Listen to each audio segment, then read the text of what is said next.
pas au cœur de la scène.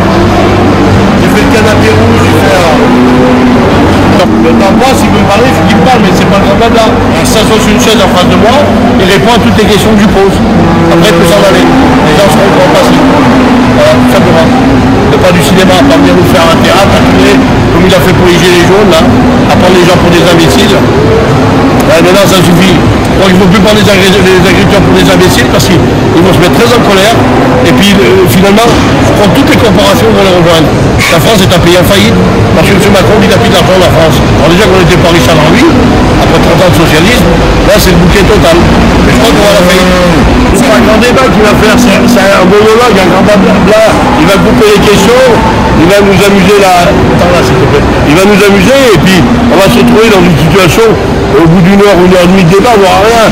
Son but, c'est pas de faire du débat, c'est d'arriver éventuellement à nous annoncer les mesures qu'il a prises, par exemple, pour réduire la MSA des agriculteurs, qui a totalement explosé entre 2021 et 2022. On a des agriculteurs qui se retrouvent avec des cotisations sociales 3 fois supérieures à leur salaire. Des jeunes agriculteurs qui ont 10 000 euros de salaire, 20 000 euros de cotisations sociales, etc. Alors déjà qu'on a subi des intempéries, tout ça, la chute des prix et tout, et des rendements pas trop bons cette année-là, bah, en fait, les gars se retrouvent à sec, à poil, et sans trésorerie, donc en situation de faillite. Non mais calmer les agriculteurs, c'est comme un pédatre, un enfant qui pleure. Hein. Au bout d'un moment, il faut savoir ce qu'il a. Voilà. Au bout d'un moment, on traite les conséquences. Les conséquences aujourd'hui, c'est la mondialisation, la libre circulation des libre-échanges internationaux qui plongent d'ailleurs tous les pays, y compris les îles. J'ai vu tout à l'heure des gens qui exposent, qui sont a priori de Croix de Mayotte à côté, enfin de la Guadeloupe, qui sont là, qui exposent. On dit chez nous c'est pareil. Les gens, tout est cher et nos terres sont en friche et personne ne les travaille ou alors on les urbanise.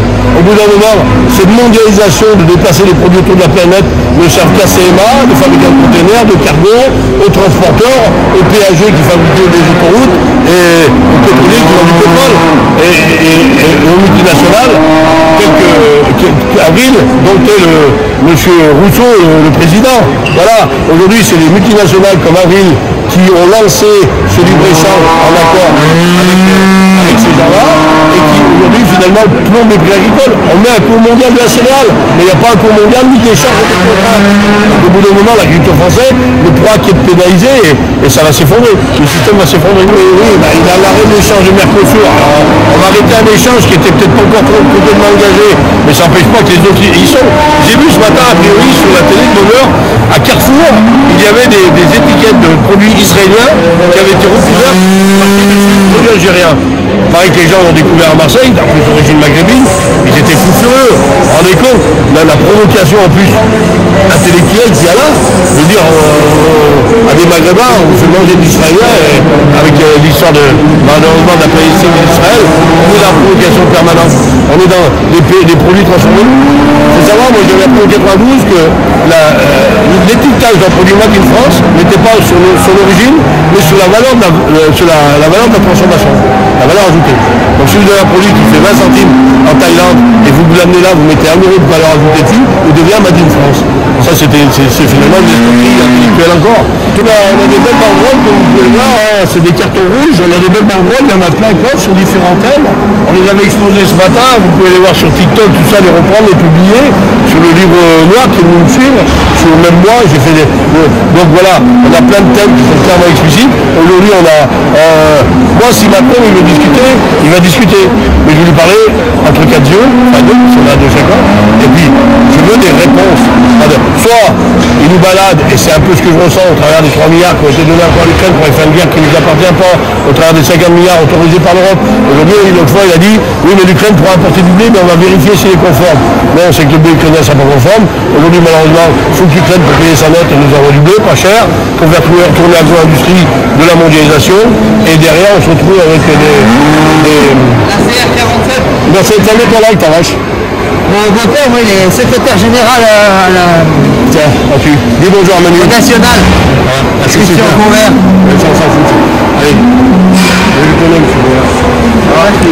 Je veux dire, moi je crois que malheureusement on est pris dans une machine infernale, que nous agriculteurs on n'y peut rien. On nous disait il y a une paire d'années on n'est pas structuré, les filières agricoles sont très bien structurées, on nous amuse, et le problème c'est que de toute façon on va y laisser nos tripes. S'il n'y a pas de changement fondamentale du fonctionnement de l'économie internationale qui finalement détruit la planète, par tous ces transferts, tout ça. Et on dit le paysan français, on va à 10%, même pas 6% du territoire mondial, on va sauver la planète. Non, on va rien sauver. On est en train de prendre des coups de tous les côtés et on est mort. L'agriculture française est morte. Vous allez voir sur les reportages. On a fait notre salon d'agriculture d'abord il y a 15 jours sur la 7 avec une petite tour Eiffel qu'on a fait fabriquer à Cologne. On a fait une vente de produits pour les victimes de l'Ariège. Donc on a fait une très belle cagnotte pour emmener des 4 personnes par les familles, Jean-Michel qui reste de la famille malheureusement, abîmé. Hein. Et donc on a pris contact avec le maire de la commune et on va y aller dès que les choses sont rétablies. Tout ça est dramatique d'aller circuler sur l'autoroute pour défendre son caprice. C'est dramatique. Moi je ne suis pas plus ça, je ne suis pas plus mensonge, je ne suis pas plus cette... On est en train de céder la marche. Et tout le monde va en supporter des conséquences. Vous le voyez bien, les paysans ne vivent pas leur travail et les gens ne peuvent pas se nourrir. Il faut chercher l'erreur. Au bout d'un moment, il faut chercher l'erreur, surtout. Le plus important, c'est ça. C'est pas, je ne vais pas tourner le salon à l'envers, c'est pas le but, il y a des gens qui viennent, des Parisiens, tout ça. Je pense qu'il faut leur réserver le meilleur accueil.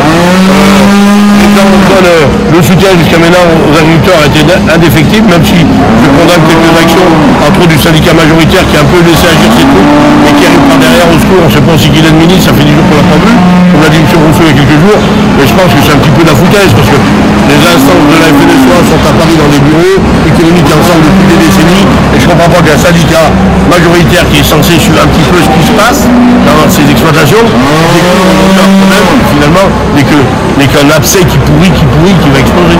Ça, c'est clair. En Suisse, ils travaillent totalement autrement. En Suisse, les légumes sont protégés par des quotas qui sont... Les gens, quand ils plantent des fruits, quand ils plantent des légumes, ils savent que dans 3 mois, ils vont récolter à peu près 30 tonnes. Et donc, les frontières reçoivent les messages et bloquent les produits et les taxes. Ça permet aux Suisses d'écouler. Et un salarié en Suisse qui travaille dans les serres, il fait 3 000, 3 500 euros de salaire. Voilà. Et en France, un paysan ne peut pas payer au SMIC parce qu'il a bientôt autant de charges et les gars ne restent pas. Donc cherchons. Moi je pense qu'il y a 500 000 emplois, 700 000 emplois à créer dans le monde agricole. Toutes les exploitations agricoles sont des menus de chauffeurs, de mécanos, de gens qui aiment les bêtes. La variété des métiers finalement d'agriculture est formidable. Mais il faut qu'il y ait de l'argent. On ne peut pas travailler sans argent. Le travail public travaille très cher, le travail public facture très cher. Les cabinets de conseil d'avocats travaillent très cher. Eux, ils peuvent se payer les retraites, ils peuvent toucher les bonnes retraites. Mais un paysan qui n'a pas beaucoup cotisé, c'est pas de sa faute parce qu'on n'a pas payé ses produits.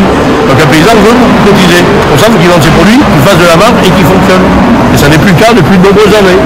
Comme je l'ai dit tout à l'heure, j'ai sorti des factures, je les ai avec moi, je peux les montrer à la presse demain. Du maïs en 1986, c'était vendu 1800 francs la tonne, c'est-à-dire 200 euros. Aujourd'hui, on a du maïs moins de 200 euros. Le gasoil en 86, il faisait 56 centimes de francs, 15 centimes d'euros. Aujourd'hui, il vaut 1 euro. Donc, avec ces deux produits, font référence à tout à nous. On vend les produits au prix des années 1985 et on a les charges d'aujourd'hui. Comment vous les faire? Vous pouvez bien grandir, grandissez, vous pouvez pas vous le faire.